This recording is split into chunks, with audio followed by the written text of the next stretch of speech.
Esto es DW Noticias desde Berlín. Venezuela denuncia lo que considera una aberrante amenaza por parte de Estados Unidos tras la orden de Donald Trump de un bloqueo total a petroleros venezolanos sancionados. La medida lleva al secretario general de la ONU, Antonio Guterres, a pronunciarse mientras crece el asedio sobre Nicolás Maduro, a quien Estados Unidos acusa de liderar redes de narcotráfico. Estos son nuestros titulares. La ONU reacciona al aumento de la presión económica y militar de Estados Unidos contra Venezuela y a los temores a una incursión armada directa en el país. Veremos qué tanto peso tienen las declaraciones de Antonio Guterres en el sensible contexto de la región. Además, llamados también desde gobiernos afines a Nicolás Maduro. La presidenta de México, Claudia Sheinbaum, insta a la ONU a asumir su papel y a evitar, como lo dijo, un derramamiento de sangre. Tendremos detalles desde Ciudad de México. Y los esfuerzos de paz para Ucrania continúan tras la última ronda de diálogos en Berlín, pero pese a la presión ejercida por Washington, Rusia no pronostica un fin de la guerra antes de que termine el año.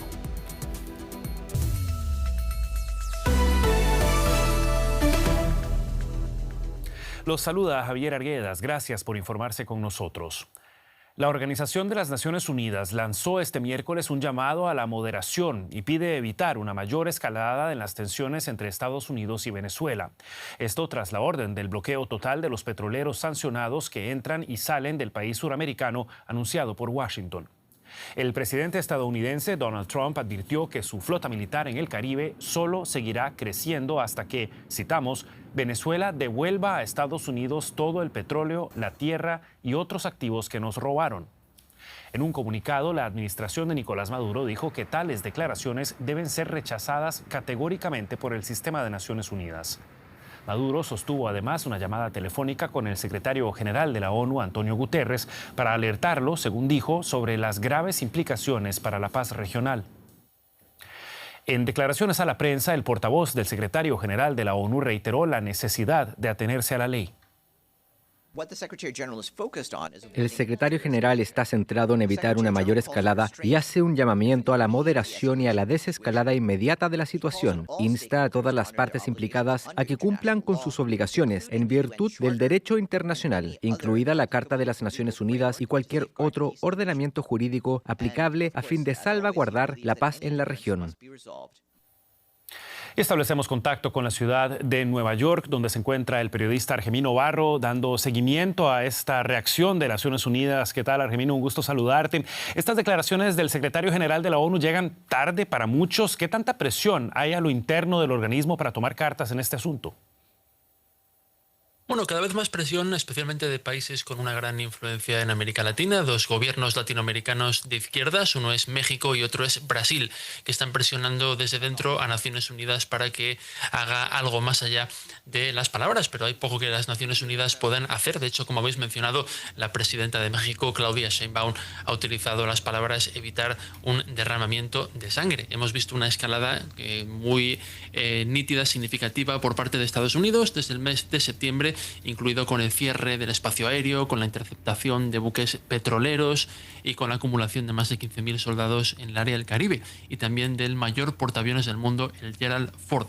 Así que la presión sube y también las preocupaciones y las llamadas a la moderación por parte de Naciones Unidas y de los vecinos y aliados de Venezuela. Una cosa, si vemos estos llamados, son las palabras, pero otra, Argemino, son los hechos. ¿Podemos esperar acciones concretas de la ONU ante un Estados Unidos que no parece tener el mínimo interés en retroceder? Acciones concretas sí, pero serían acciones simbólicas, por ejemplo, un voto en la Asamblea General, por ejemplo, también un voto en el Consejo de Seguridad de Naciones Unidas. De hecho, la propia Venezuela pidió hace unas semanas un voto para que se condenase como piratería el intento de cerrar el espacio aéreo por parte de los Estados Unidos. También Naciones Unidas podría invocar su carta fundacional, artículos que denuncian el intento de un país de apoderarse de parte del territorio de otro, como podría ser el caso. Ahora mismo Donald Trump está diciendo que Venezuela tiene que pagar por el territorio y por los activos robados, palabras textuales, a los norteamericanos. Pero Naciones Unidas está en una posición, la verdad, debilitada. En el último año, Estados Unidos, el principal contribuyente de las Naciones Unidas, ha retirado $1.000 millones en todo tipo de organizaciones relacionadas con el espíritu multilateralista de las Naciones Unidas. Así que lo que digan en el Consejo de Seguridad o en la propia Asamblea de las Naciones Unidas es poco probable que tenga un impacto directo en la voluntad de la presidencia de Donald Trump. Argemino Barro, con el contexto de la reacción de la ONU ante la nueva escalada entre Estados Unidos y Venezuela. Argemino, muchísimas gracias. Hasta Nueva York. Hasta la próxima. A ustedes. Y lo decíamos ya, ante estas nuevas tensiones entre Estados Unidos y Venezuela, la presidenta de México, Claudia Sheinbaum, urgió a la Organización de Naciones Unidas a asumir su papel para evitar, como decíamos, un derramamiento de sangre y criticó a la ONU afirmando que no se le ha visto mediando en las hostilidades en curso.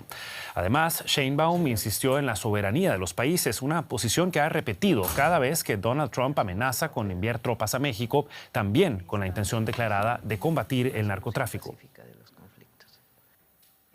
Más allá de las opiniones sobre el régimen de Venezuela, sobre la presidencia de Maduro, más allá de eso, la posición de México siempre debe ser no a la intervención, no a la injerencia extranjera, solución pacífica de los conflictos y diálogo por la paz. Y la periodista Andrea Sosa Cabrio se encuentra en Ciudad de México para ofrecernos más detalles de esta respuesta del gobierno mexicano. Andrea, ¿qué tal? Muy buenas tardes para vos. El pronunciamiento de Claudia Sheinbaum es inusual precisamente por esa reticencia a involucrarse en conflictos internacionales. ¿Cómo se perciben estas declaraciones allá en México? Claudia Sheinbaum siempre dice que no quiere intervenir en asuntos de otros países. En algunos casos sí opina, por ejemplo, opinó recientemente de las elecciones de Chile. Pero la política de México normalmente es de no intervención y de favorecer el diálogo. Hoy en su conferencia de prensa habló directamente de este tema al inicio de la conferencia sin esperar que le preguntaran ni nada.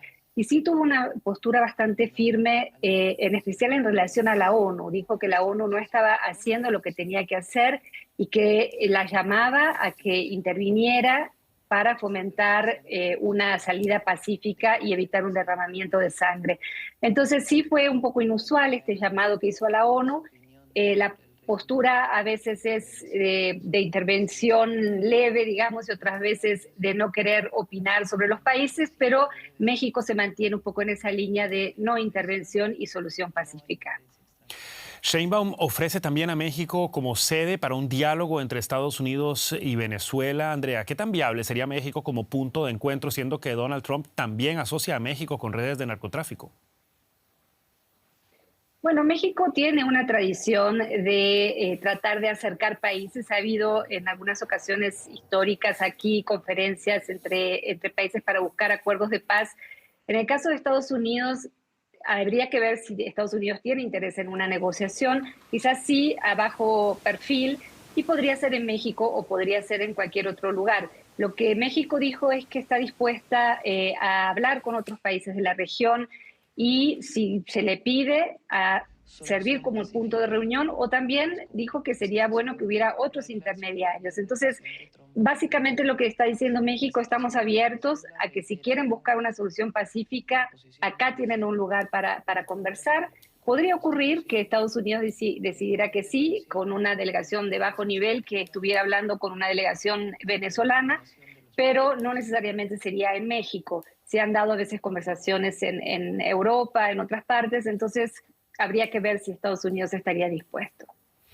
México toma la palabra en las tensiones entre Estados Unidos y Venezuela. Los detalles nos los brindaba Andrea Sosa Cabrios desde Ciudad de México. Andrea, muchísimas gracias. Bueno, y para entender los conflictos geopolíticos muchas veces hay que seguir la ruta del dinero y por eso está también Juliana González para analizar el ángulo económico de todo esto, Juliana. Así es, en un momento de bastante tensión, Javier, porque precisamente el gobierno venezolano acaba de ordenar a su armada escoltar a varios barcos que transportaban productos derivados del petróleo y que zarpaban de la costa este del país, lo que aumentó el riesgo de un posible enfrentamiento con el ejército estadounidense solo unas horas después de que el presidente Donald Trump amenazara con bloquear determinados buques que operaban en la región. Sin embargo, para Chevron, la petrolera estadounidense con licencia en Venezuela, todo sigue como de costumbre. Sus operaciones no se han visto afectadas por el aumento de la tensión entre Trump y Maduro. El presidente venezolano Nicolás Maduro bailó al ritmo de la canción No a la guerra, sí a la paz, durante un congreso de trabajadores organizado por el Estado. Aunque las imágenes parecen festivas, el mensaje es serio. Le decimos al pueblo de Estados Unidos nuestra verdad. El imperialismo y la derecha nazifascista lo que quieren es colonizar a Venezuela para apoderarse de la riqueza que tenemos en petróleo, en gas, en oro, en hierro, aluminio y muchos otros minerales. En un largo mensaje en redes sociales, el presidente estadounidense Donald Trump acusó a Venezuela de usar ingresos petroleros para financiar el narcotráfico y otros delitos. Afirmó que mantendrá el despliegue militar hasta que se devuelvan los activos petroleros de Estados Unidos. Hace unos días, la Armada de Estados Unidos incautó un petrolero frente a la costa venezolana. Autoridades venezolanas sostienen que desde entonces existe un bloqueo marítimo de facto. Según la prensa, varios buques cargados de petróleo permanecen en aguas venezolanas para evitar ser incautados. Trump recordó la nacionalización de proyectos petroleros en 2007 durante el gobierno de Hugo Chávez, antecesor y mentor político de Maduro. Una decisión que afectó a empresas estadounidenses como ExxonMobil y ConocoPhillips. A partir de entonces se abrió una disputa prolongada por las compensaciones. En 2008, Estados Unidos impuso sanciones selectivas contra Venezuela, alegando preocupaciones por terrorismo y financiación ilícita. Desde entonces, las sanciones se han endurecido. El comercio entre ambos países ha caído más de 80% desde 2008.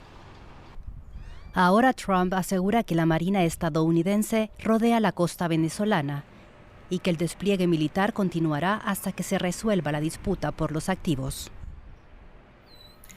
Y otros temas que inquietan a América Latina, y es que a 3 días de la firma del Tratado de Libre Comercio entre la Unión Europea y el Mercosur en Foz de Iguazú, el presidente brasileño amenaza con que si no se firma este sábado como estaba planeado, su país no hará más acuerdos con el bloque europeo mientras él sea presidente. El ultimátum del brasileño llega tras las nuevas reticencias de Italia y Francia por el tema agrícola. En una movida de última hora, los europeos aprobaron las llamadas salvaguardas, un mecanismo para proteger a los agricultores en caso de que se sientan amenazados por la entrada de productos del Mercosur al bloque. El presidente de Brasil, Luis Ignacio Lula da Silva, lamentó haber aplazado la firma del acuerdo un mes más para que los europeos resolvieran sus cuestiones internas. Este acuerdo ha sido uno de los ejes de su política exterior. Y aquí en Europa, el Parlamento aprobó este miércoles con una amplia mayoría acelerar la desconexión de la Unión Europea del gas ruso. La normativa, que queda solo pendiente del visto bueno formal de los 27 Estados miembros, prohíbe las compras de gas natural licuado ruso a finales de 2026 y exige una reducción gradual de las compras de gas bombeado por gasoducto hasta eliminarlas del todo en otoño del 2027. El bloque europeo sancionó las compras de carbón y petróleo ruso a inicios de la invasión de Ucrania, pero la elevada dependencia del bloque comunitario del gas proveniente de Moscú hizo más difícil vetar este hidrocarburo. La Unión Europea da un paso más para romper su dependencia energética de Rusia. Y más detalles con mi colega José David Navarro en Frankfurt, a quien saludo con mucho gusto. José, antes de la guerra, año 2022, Europa importaba el 45% del gas de Rusia. ¿Cuál es la dependencia que sigue existiendo de ese gas ruso todavía hoy? Hola, ¿qué tal, Juliana? Pues Europa sigue comprando productos energéticos desde Rusia. Para que se hagan una idea, como tú dices, a pesar de que antes de la guerra la dependencia era alta, del 45%, ahora ha caído al 15%. Si hablamos de gas natural, Noruega ha pasado a convertirse en el principal suministrador de gas natural al bloque europeo. Y si hablamos de gas natural licuado, la dependencia ha pasado del 22 al 15%. En este caso, Juliana, la reducción de esa dependencia ha sido más lenta o más difícil. Eso supone que Europa sigue enviando en realidad millones de euros mensuales a las arcas de Rusia por esa compra de productos energéticos, algo con lo que Bruselas quiere acabar, como adelantabais, como máximo a finales del año 2027. Bueno, José, y esa prohibición de importar gas ruso no es del agrado de todos, choca con los intereses de algunos gobiernos, como por ejemplo el de Víctor Orbán en Hungría, el más cercano a Putin aquí en la Unión Europea. ¿Puede un país como Hungría, por ejemplo, rebelarse o bloquear la aplicación definitiva del plan? Bueno, de hecho, Juliana, Víctor Orbán de Hungría ya ha amenazado con llevar este plan de Bruselas a los tribunales. Hace poco se reunió con Putin en el mes de noviembre precisamente para asegurarse el continuado suministro de energía procedente desde Rusia. Bruselas, para evitar el bloqueo de Hungría o de Eslovaquia, ha pensado este plan como un proyecto legislativo y no como una sanción, una estrategia parlamentaria, una estrategia legal aquí en Europa para, como les decía, saltarse ese posible bloqueo. El plan de Bruselas contempla incluso sanciones para los países que se rebelen contra el plan, pero al mismo tiempo, Juliana, también contempla protección legal para las empresas europeas que ahora tengan que romper contratos que tenían con energéticas rusas. Muchas gracias, José David Navarro, por estos análisis y hasta una pronta oportunidad.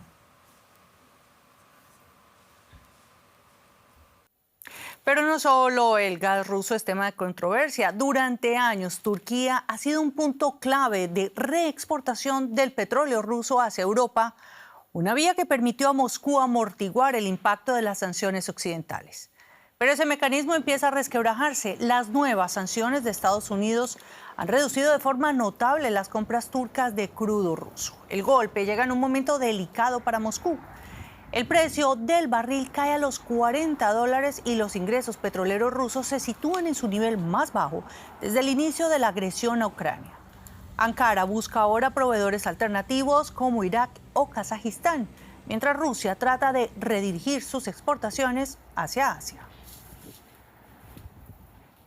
Y como la ruta del dinero también pasa por Ucrania y Rusia, seguimos hablando del tema. Efectivamente, Juliana, porque lógicamente las medidas tienen como fin poner un fin, valga la redundancia, a la guerra en Ucrania. Vladimir Putin afirmó, sin embargo, que no cuenta con que el conflicto se termine antes del final de este año. Con estas declaraciones, el presidente ruso entorpece los esfuerzos de Estados Unidos y de Europa de poner fin a la guerra. Ante su mando militar, Putin dijo que Rusia alcanzará sus objetivos de una manera u otra. Si fracasa el diálogo, el ejército ocupará los territorios por la fuerza, declaró.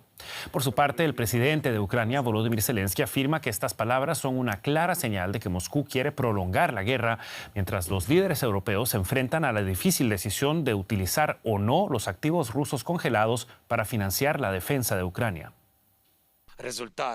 El resultado de estas reuniones, el resultado para Europa, debe demostrar a Rusia que no tiene sentido seguir con los combates el próximo año, porque Ucrania contará con apoyo financiero.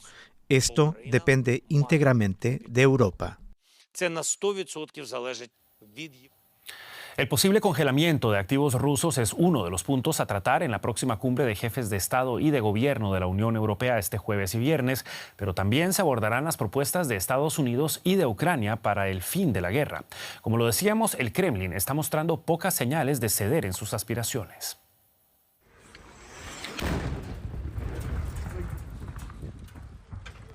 Luego de casi 4 años, la guerra de Rusia en Ucrania ha dejado miles de víctimas y un rastro de destrucción que costará millones de euros reparar. Las tropas rusas ya ocupan largas extensiones de territorio en Donetsk, Lugansk, Zaporilla y Jersón, como también en Crimea, anexionada por Rusia en 2014.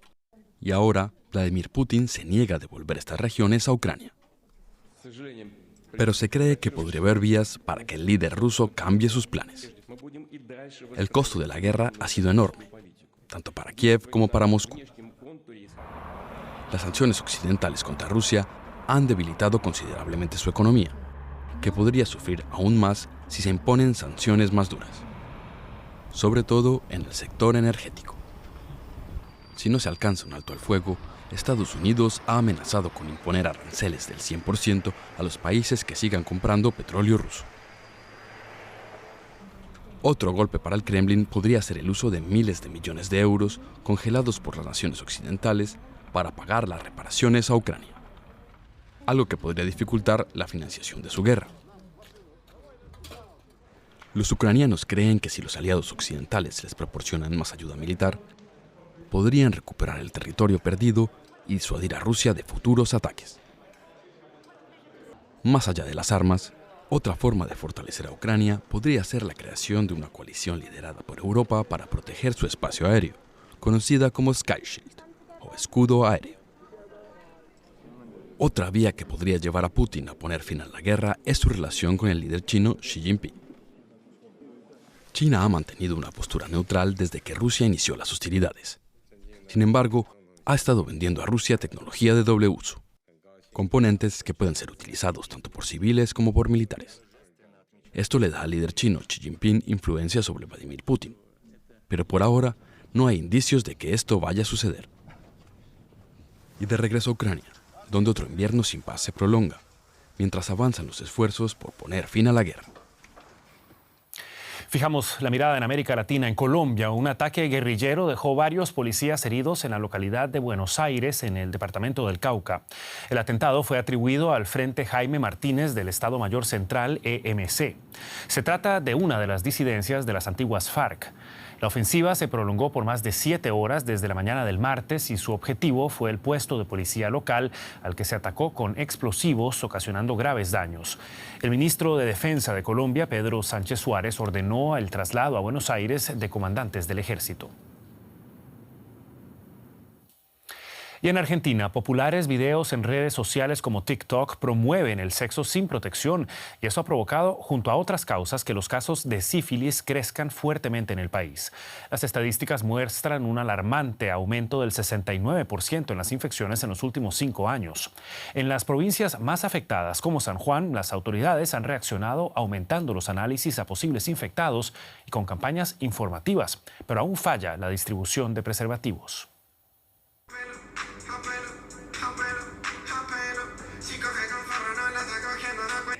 La ginecóloga y sexóloga argentina Cecilia Pascual se indigna ante los mensajes que proliferan en redes promoviendo el sexo sin protección, supuestamente más placentero. En Argentina, en los últimos 5 años aumentaron 69% los casos de sífilis. Tiene que ver con el mayor aumento de testeos, con que hay una disminución poblacional tremenda del uso de preservativo. Y tercero es la falta de percepción de riesgos en las poblaciones donde más se ve el aumento de casos. En su provincia, San Juan, se registra la segunda mayor tasa de sífilis congénita, la que pasa de madre a hijo. Pero no se trata solo de un problema de San Juan o de Argentina, sino que esta enfermedad, que iba camino de la erradicación a principios de siglo, aumenta en todo el mundo en la medida en que crece el sexo sin protección entre jóvenes. Son más rebeldes, creo yo. Yo creo que está de moda como que no tener respeto. Mucha gente sí la he sentido hablar de eso, de que porque lo sienten mejor o por esas cosas, y se confían de que solamente se tienen que cuidar con métodos anticonceptivos y no por el tema de las infecciones. Últimamente en lo que es tema de redes sociales está como muy de moda eso de hacerlo sin protección, lo cual evidentemente es algo muy riesgoso y se ve reflejado en el aumento de esta enfermedades. El gobierno de San Juan está reaccionando ante el aumento de la sífilis. En todos los laboratorios de los centros de salud de primer nivel de atención se hace el análisis. En todos los centros de salud, los CAPS, que no tengan laboratorio, se les ha entregado los kits rápidos. Se hacen todo el año campañas en las universidades, en los clubes, se hacen eventos para los jóvenes, se sale a buscar en los centros de salud con actividades comunitarias. En el Hospital Rosson, el principal de San Juan, se ofrecen preservativos. Y en un área específica se contiene y se testea a personas que temen haberse contagiado de sífilis u otras enfermedades de transmisión sexual, como el VIH. La sífilis causa llagas en los genitales o erupciones en la piel, pero detectada a tiempo se cura con antibióticos. Solo mata en casos extremos. Algunos médicos consideran que los exámenes también deben hacerse en parques, escuelas y universidades, y debe mejorar la educación sexual. Las modas se viralizan mucho más rápido que las campañas. Hay que volver sobre todo a las personas, al pueblo, a estar ahí. También faltan preservativos. DW recorrió 3 centros de atención primaria de salud fuera del centro de la ciudad de San Juan y no había dispensadores de profilácticos. Este diciembre el Congreso argentino votará el presupuesto 2026 que envió el gobierno de Javier Milei, donde se mantiene el ajuste en salud, incluidos los programas de salud sexual y prevención de enfermedades transmisibles. Es tiempo de hacer un repaso de otras noticias que estamos siguiendo para ustedes a esta hora. María Corina Machado, la opositora venezolana ganadora del Premio Nobel de la Paz, ya no se encuentra en Oslo. Según el diario noruego Aftenposten, Machado se habría fracturado una vértebra en su huida escondida en un barco pesquero y estaría recuperándose de su lesión en un lugar que no ha sido revelado. Magali Meda, portavoz de Machado, aseguró que la líder opositora regresará pronto a Venezuela. La administración de Donald Trump endureció su política migratoria, ampliando las restricciones de viaje a Estados Unidos a 20 países y a la Autoridad Palestina. Ellos se añaden a una lista que ya incluía a otras 19 naciones. Washington justificó la medida alegando razones de seguridad, aunque organizaciones de derechos civiles la calificaron de discriminatoria. Las nuevas restricciones entrarán en vigor el 1 de enero. La Agencia Internacional de la Energía informó que el consumo mundial de carbón alcanzará 8.850 millones de toneladas este 2025. Este récord se debe al impulso que la administración Trump le dio a la industria. Sin embargo, la agencia prevé una disminución en los próximos años debido al crecimiento de las energías renovables.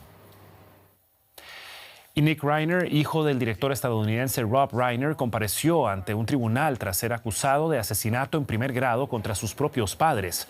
Rob Reiner y su esposa Michelle fueron hallados muertos a puñaladas en su domicilio en Los Ángeles.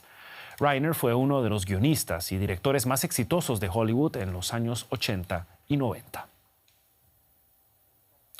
Y antes de irnos, el director Rosa von Braunheim, figura del nuevo cine alemán y activista clave por los derechos homosexuales, falleció a sus 83 años de edad. Su documental de 1971, No es el homosexual el perverso, sino la situación en la que vive, se convirtió en un emblema del movimiento LGBTQ e inspiró la primera ola activista. La filmografía de Braunheim también se destacó por películas sobre transgénero y la crisis del VIH. En 2015 fue galardonado con la Cruz Federal al Mérito por su trabajo, una de las más altas distinciones civiles de Alemania. Con esto cerramos esta edición de DW Noticias. Nos vemos en una próxima edición en dw.com o en nuestras redes sociales. Sigan DW Español. Soy Javier Argueda, asunto del equipo en Berlín. Que la pasen bien.